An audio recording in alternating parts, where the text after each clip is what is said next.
Okay, चलिए देखते हैं सबसे अच्छा इन्वेस्टमेंट कौन सा होता है। सबसे अच्छा इन्वेस्टमेंट है अपने ऊपर करना। जी हाँ, अपने लर्निंग में इन्वेस्टमेंट करना सबसे अच्छा इन्वेस्टमेंट होता है। क्यों? हो सकता है आपने ट्रेडिंग सीखने के लिए पैसा दिया, कोर्स लिया हो, उसमें भी आप लॉसेज हो सकता है। कैसे?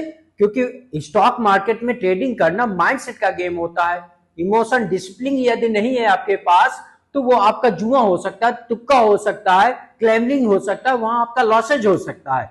लेकिन अगर आपने अपने ऊपर इन्वेस्टमेंट किया है, 10, 15, 20 हजार रुपए का आपने कोर्सेज लेके सीखा है, तो हो सकता है आप ट्रेडिंग से पैसा ना कमाएं, लेकिन जो आपका माइंड सेट फाइनेंस का हो चुका है उससे आप पैसा कमा लेंगे। कैसे? क्योंकि आप बॉन्ड में इन्वेस्टमेंट करने वाले हैं, आप एसआईपी में करने वाले, म्यूचुअल फंड में करने वाले हैं।